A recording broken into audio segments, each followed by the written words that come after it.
Serbia ka marrë një goditje të rëndë në shpresat e saj për të kualifikuar në Kupën e Botës 2026 pas fitores së Kosovës ndaj Suedisë.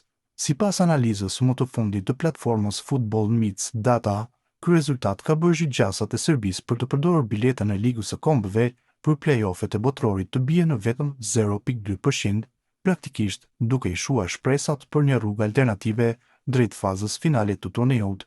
Sipas raportit të publikuar më 13 tetor 2025, Kosova me fitoren e saj në Suedi ka ndryshuar ndjeshëm balancat në renditjen e mundshme të ekipeve që mund të përfitojnë nga biletat e Ligës së Kombëve për play-offet. Në këtë listë, vende si Suedia ka 99% të shanseve, Maqedonia e Veriut 64% dhe Irlanda e Veriut 70% dhe janë aktualisht ndër kandidatët kryesorë për të përdorur ato. Ndërkohë, Serbia renditet në vendin e 20 me pothuajse asnjë shans për të përfituar nëse nuk arrin të mbyll grupin e saj eliminator në vendin e dytë. Football Meets Data vlerëson se Serbia ka vetëm 21% mundësi që të përfundojë e dyta në grupin e kualifikuesve, çka e bën rrugën drejt botrorit pothuajse të pamundur. Kjo situatë vjen pas një seri e rezultatesh të dobta dhe pas humbjeve në ndeshje vendimtare, përfshirë edhe humbjen ndaj Shqipërisë në shtëpi. Në anën tjetër, fitoria e Kosovës ndaj një rivali të fortë si Suedia jo vetëm që rrit moralin e dardanëve, por gjithashtu ka një efekt të drejtë për drejtë në uljen e shanseve të Serbisë për pjesëmarrje në botror.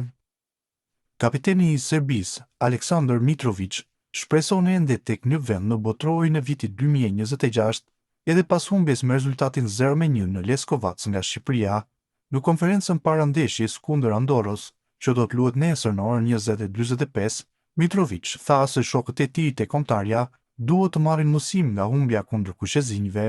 Është një rezultat i vështirë dhe i dhimbshëm, një periudhë e vështirë për të gjithë ekipin kombëtar. Pas një humbjeje të tillë gjithmonë dëshiron që ndeshja tjetër të vijë sa më shpejt e të mundur.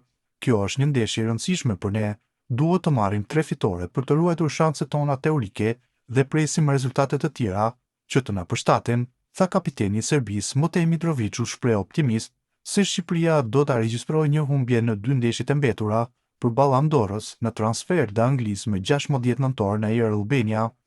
Fokusi është të qëndrojmë në lojë deri në ndeshjen e fundit dhe të shpresojmë që Shqipëria do të bëjë një humbje, nënvizoi ai. Motej Mitrović nënvizoi se ka folur me shokët e ekipit për të ngritur moralin e tyre. Në futboll nuk ka shumë kohë për të festuar pas fitoreve të mëdha, as për trishtim pas humbjeve.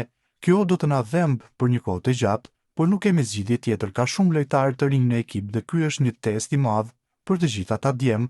Duhet të nxjerrim mësimet tona dhe të ecim përpara. Fokusi është tërësisht te ndeshja me Andorrën dhe pastaj do të mendojmë më thellë për atë që ndodhi me duelin në Shqipërinë. Në ndeshjen e së martës, futbollistët serb do të drejtohen nga Zoran Mirković, i cili u emërua trajneri i përkohshëm pas dorëheqjes së Dragan Stojković.